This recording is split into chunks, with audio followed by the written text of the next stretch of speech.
Sir మీరే ఒకసారి కలవమంటారు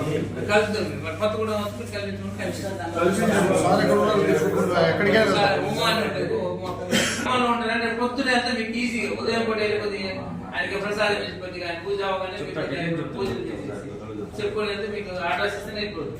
ఓకేనా? నేను ఫోన్ చేసి చెప్తాను. వాస్తవానికి మన ధర్మంగా నేను ఎప్పుడు చూడలేదు మీ ట్రాన్స్ఫర్స్ రేపు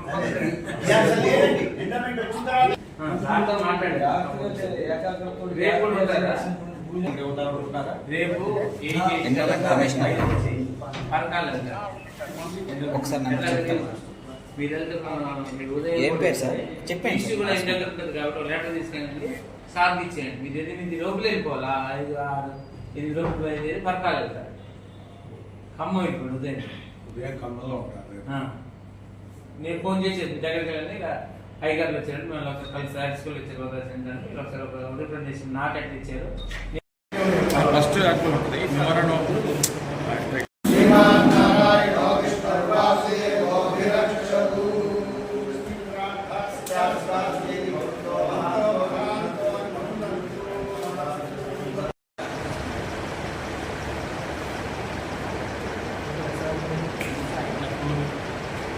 ఓకే.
మొత్తం మీద ఈ దీంతో ఇంటికెళ్ళి పని ఇచ్చేసుకోవాలి కదా. ಈಗ ಸ್ವಲ್ಪ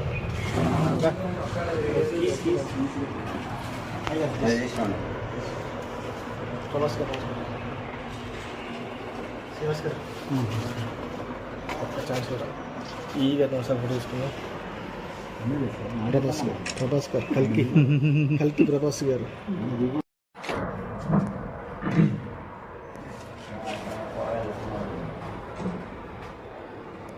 రాష్ట్ర ప్రభుత్వం ద్వారా అన్ని ప్రభుత్వ సంస్థల్లోనూ బదిలీలు చేపట్టాలి అనేటువంటి ఒక విధానం నడుస్తుంది.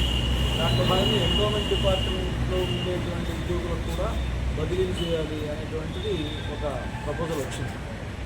దాంట్లో భాగంగా మామూలుగా ఉండేటువంటి పరిపాలనా సిబ్బంది అనే కాకుండా మతపరమైనటువంటి సిబ్బందిని కూడా ట్రాన్స్ఫర్ చేయాలి అనేటువంటిది తెర మీదకి వచ్చింది అనేటువంటి విషయం తెలిసి దాని విషయంలో అంటే మామూలు ఉద్యోగులు పరిపాలనా సిబ్బందికి ట్రాన్స్ఫర్ చేయడంలో పెద్ద ఆక్షేపణ లేదు. కానీ ఈ మతపరమైనటువంటి సిబ్బందిని బదిలీ కింద చేసినట్లయితే తద్వారా ఆగమ సంప్రదాయాలు ఆలయ సంప్రదాయాలు దెబ్బతినేటువంటి అవకాశం ఉంది.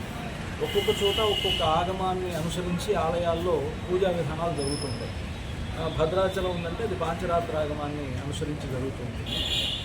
వేములవాడ ఉందంటే అది స్మార్త సంప్రదాయాన్ని అనుసరించి పూజలు జరుగుతుంటాయి. కొండగట్టు ఆలయంలో చాతాద శ్రీ వైష్ణవం అనే పద్ధతిలో వాళ్ళ ఆగమం నడుచుకుంటుంది. అలాగా తెలంగాణ రాష్ట్రంలోనే ఉండేటువంటి పెద్ద పెద్ద ఆలయాల్లో ఒక్కొక్క చోట ఒక్కొక్క ఆగమాన్ని బట్టి పూజా విధానాలు ఉంటాయి. యాదగిరిగుట్ట భద్రాచలం రెండు పాంచరాత్ర ఆగమానికి చెందినవే అయినప్పటికీ మళ్ళీ దాంట్లో ఆగమంలో కూడా పాంచరాత్ర ఆగమానికి చెందినవైనా మళ్ళీ దాంట్లో ఉండేటువంటి సంహితానుసారంగా పూజా విధానాల్లో భేదం ఉంటుంది. భద్రాచలంలో ప్రభుత్వ సేవ కానీ, ఉదయం ఉండేటువంటి సుప్రభాత సేవ కానీ, రాత్రి జరిగేటువంటి ఏకాంత సేవ కానీ, ఇవన్నీ కూడా ప్రత్యేకించి సంకీర్తనలతో పూజలు జరగడం, ఇవన్నీ కూడా ప్రత్యేకమైనటువంటి ఒక ఆచారంతో కొనసాగుతున్నటువంటి ఆలయం భద్రాచలం. ఇటువంటి ఆలయంలోకి యాదగిరిగుట్ట నుంచి వచ్చేటువంటి అర్చకులు చేయడం అనేటువంటిది కూడా కష్టమవుతుంది. అలాగే ఇక్కడ మొదటి నుంచి అలవాటుగా ఇక్కడ జరిపేటువంటి అర్చకులు యాదగిరిగుట్టకు వెళ్ళి అక్కడ పూజ చేయడం అనేటువంటిది కూడా అది చాలా కష్టతరం అవుతుంది. ఇంకొకటి శాస్త్రం కూడా దాన్ని ఒప్పుకోవట్ల. ఆగమ శాస్త్రం ప్రకారం ఎక్కడ అర్చకుడు ఎక్కడ దీక్ష పొంది ఆ ఆలయంలో తాను పూజ చేస్తున్నాడో అదే దీక్షా విధానంతో తాను చనిపోయేంత వరకు కొనసాగాలి అనేటువంటిది ఆగమ శాస్త్రంలో ఉన్నది. కనుక ఆగమ శాస్త్రాన్ని అనుసరించి ఎక్కడ ఏ ఆలయంలో ఏ విధమైనటువంటి దీక్షను అనుసరించి అక్కడ పూజలు జరుగుతున్నాయో అదే విధమైనటువంటి పూజలు జరగాలి అనేటువంటిది ఒక నియమం. అంటే దాన్ని దృష్టిలో పెట్టుకొని ఇంతవరకు ఎక్కడా కూడా ఈ విధమైనటువంటి బదిలీ ప్రక్రియ జరగలేదు. కనుక ఇలాంటి బదిలీ ప్రక్రియలు కనుక జరిపినట్లయితే ఆలయ సంప్రదాయాలు, ఆగమ సంప్రదాయాలు మంట కలిసేటువంటి అవకాశం ఉన్నది అనేటువంటి ఒక వినతిని ప్రభుత్వాన్ని తెలియజేయడం అనేటువంటి ఉద్దేశంతో మేము వచ్చాము.